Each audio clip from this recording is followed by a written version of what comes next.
This is Eric's riding our Tennessee walking horse, Philly. This is Ed's golden girl. We call her Goldie. Uh, the horses have all been off for a couple of weeks as far as the training goes with Eric. He's actually putting our new roof on his house. And they all got a lot of energy right now.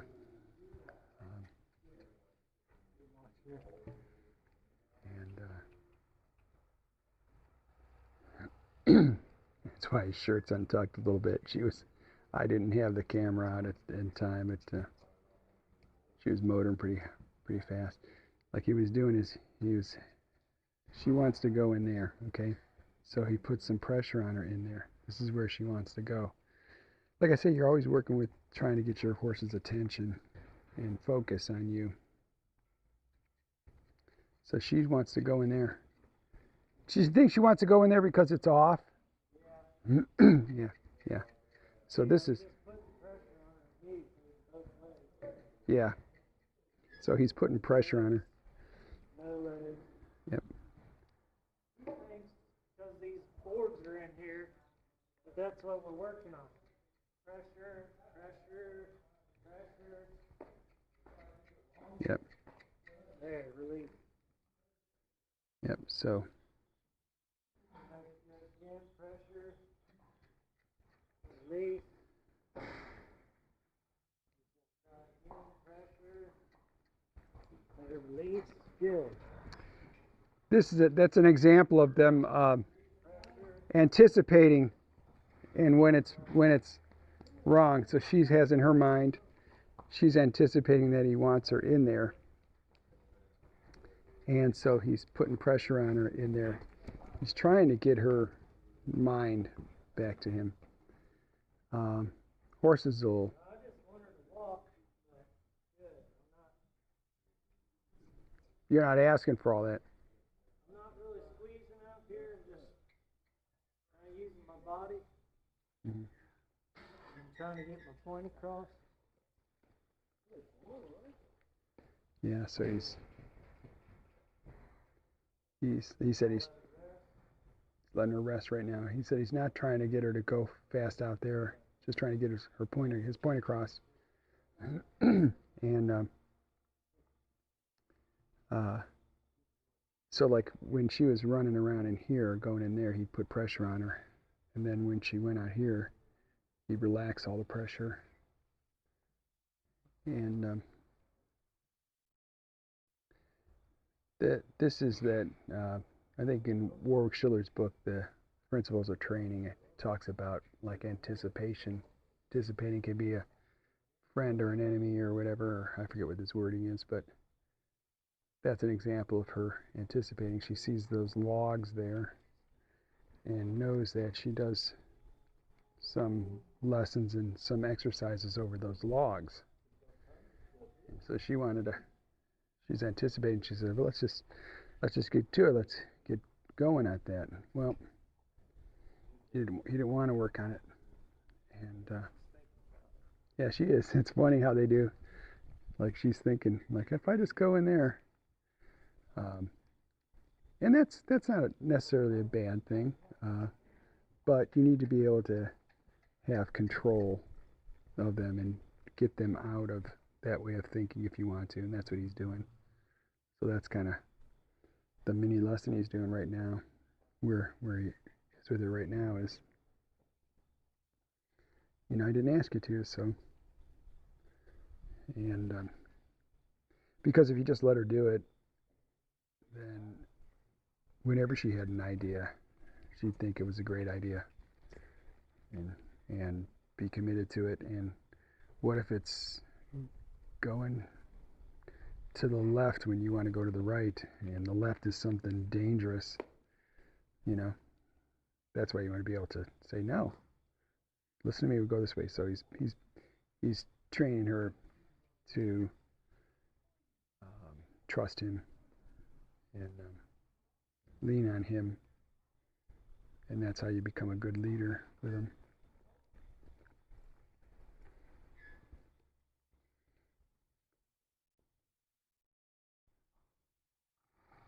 So lots of times when you're training a horse, they'll have you'll have something in mind that you want to work on, and then something else presents itself, and the best thing you can do is go with it. You know, if you have a horse that has all this energy and you rather than fight the energy and try to shut them down, you use it to your advantage and work on an exercise that takes a lot of energy, and then you have it. And then what'll happen is when you work on, like if you try to hold them back, they're not going to give up that thought, and the thought is what you're working with or working against, or trying to get their thoughts on you. And so if their thought is go fast and you keep stopping it from going fast, well, they've never had a chance to go fast, so they don't know if it's going to work, you know. And so then if you let them go fast and you make them go fast and make them go fast past the point that they wanted to go fast, then they're going to start thinking slow or stop or whatever. And when it's their idea, then you let them do it. You give them the cue to stop, and boom, they're going to stop like their feet got stuck in glue.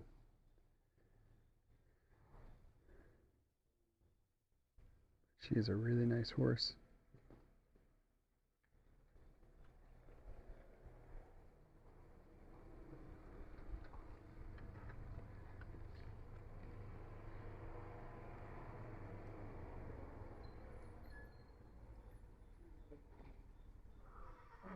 Now, you didn't put any pressure on her that time, huh?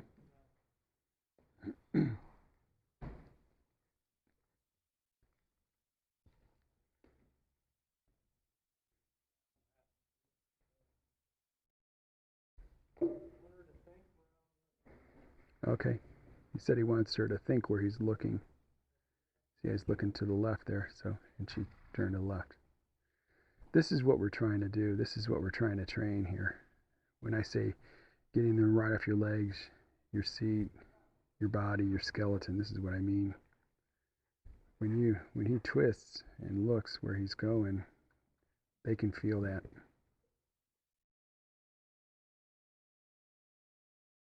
So now he's asking her to back up.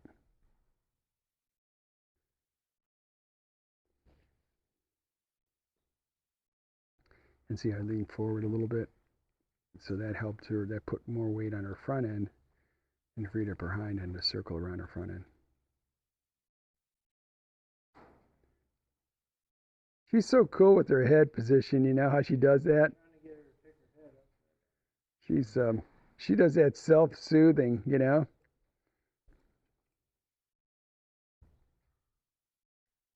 We've never really asked her to do this. She just, when a horse lowers its head like that, unless they're trying to buck or something, it's a calming thing. So that's why I say she self-soothes. She likes that. See, she does that on her own. He's not doing any of that. But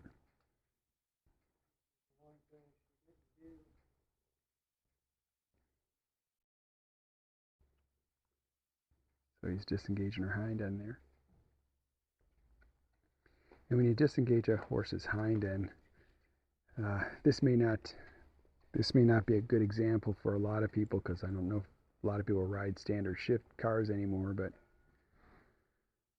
when you would drive a standard shift car, you would depress the clutch and that disengaged the engine from you, and all the power is gone.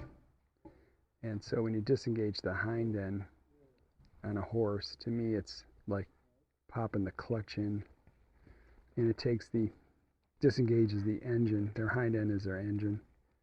It disengages their hind end, the engine from so you take away their power.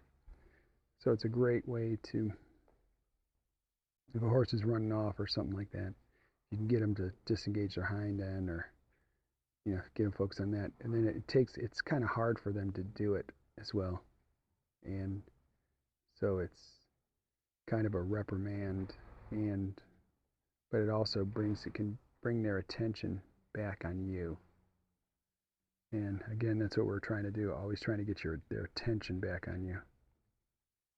Look how good she's doing.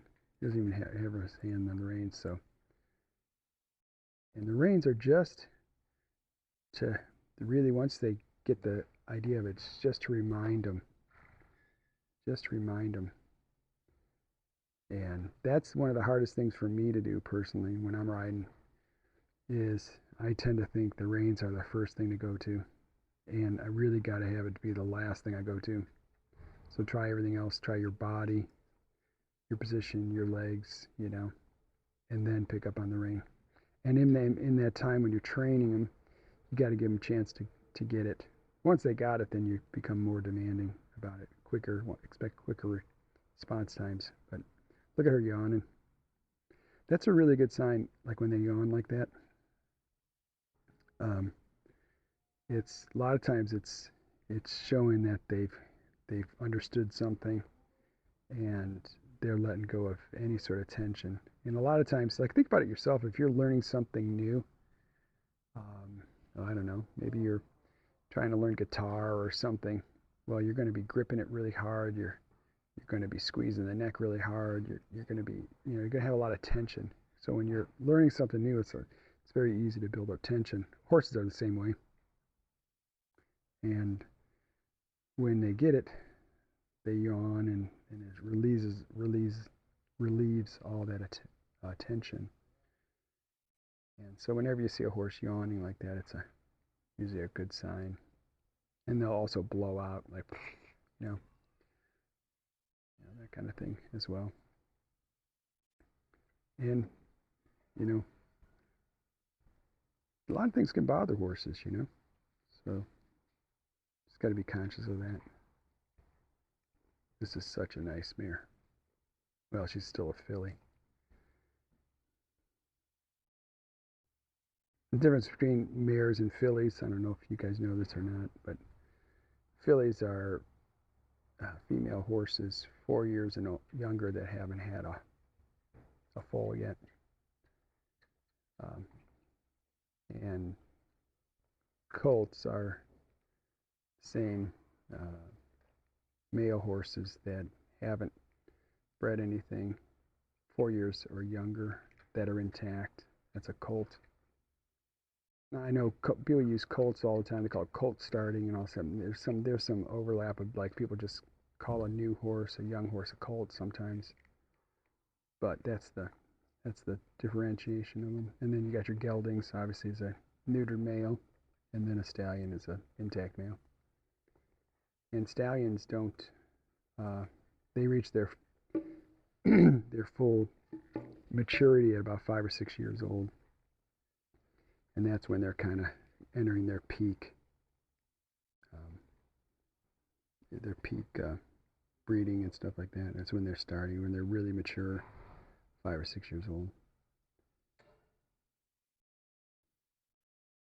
And it's about when they've done most of their growing too. I think they're pretty much set about that age. Yeah, she's doing really well. Look at that. I just love watching her. Look at her backing up. He doesn't even have his hands on the reins. See? So she's backing up off his seat. Now he's going to try to get her to side pass. See? Oh, didn't work. So he's, see what I'm saying? So then he picked up the reins and stopped her and said, "Yep, it's not what I wanted." There he goes. Okay? So he's got his right leg out. He's trying to get her to do it with less. When I say this all the time, whenever you're around a horse, whenever you interact with a horse, you're a horse trainer. You are, if you go to a state fair and you're walking in the horse barn, the stalls, and you're walking up and you're petting horses, you're a horse trainer. Whether you think you are or not, you're a horse trainer.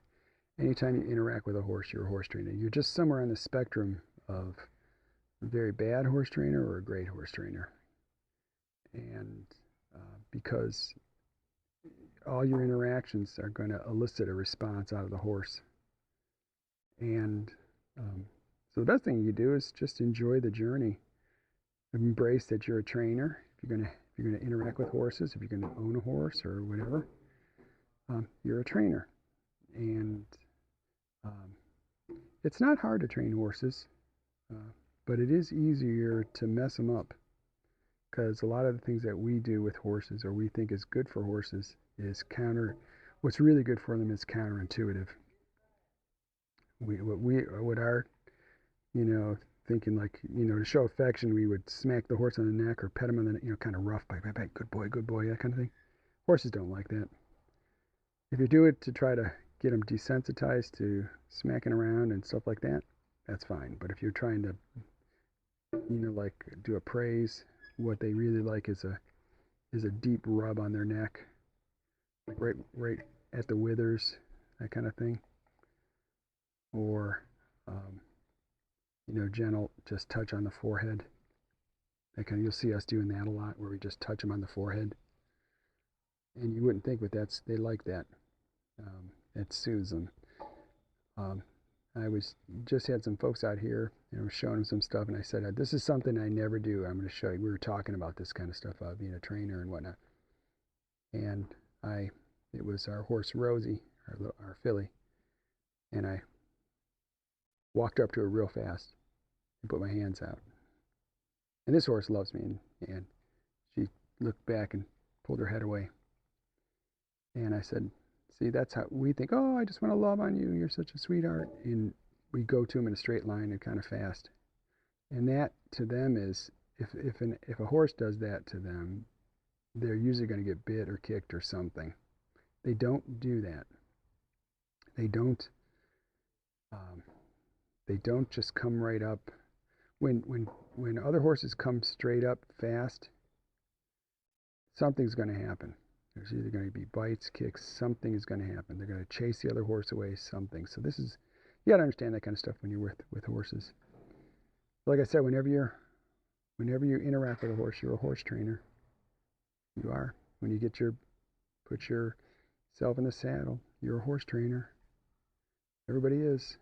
And I just love the process. To me, to be honest, I just find it fascinating, and it's really rewarding because you can't really, you'll never get it to the bottom of it. But the cool thing is, you may not be able to get to the bottom of it. What I mean by that is, you and your horse can always get better. But that isn't a defeating thing, because in the process of you trying to get better and better, you do get really good. And so it's really rewarding like that, where you actually feel the improvement. But you won't get bored with it, because like I said, you'll never get to the bottom of it. You can always get better. And I love that kind of stuff. I love learning and trying stuff and keeping it better. That's that kind of stuff I enjoy. Look at her, how relaxed she is. She's kind of sweaty there, but she was doing that herself. She was just running. Like I said, she hadn't been worked in a couple weeks. Eric was working on his roof. But see, like that. See how you just pet her like that? That's what they like. Not the smacking, like you see a lot of times in Olympics and different things. Like when they're jumping, the horse will do it and they'll smack them on the neck and like, good boy, good boy. If you're doing it as a praise, it's not a praise. They don't interpret it that way. But that gentle, or a deep rub right there in the withers, right there, is what they like. Or like I said, a gentle touch in the forehead. Look how good she is. I just love this horse. And she's out of my stallion, the Diamond Trip. All our Palominos are out of Trip. And he's producing some really nice horses. Really athletic, good balance, real beautiful canners, nicely gaited. Like I said, we don't work on gait. We don't. I shouldn't say we don't work on. We don't focus on gait, and because we're working on the foundation, I've got a real good video on this that I'll post up here, and You can watch it after this video. It's why not work on gate is the name of the video, and I'll tell you why we don't. Thanks for watching.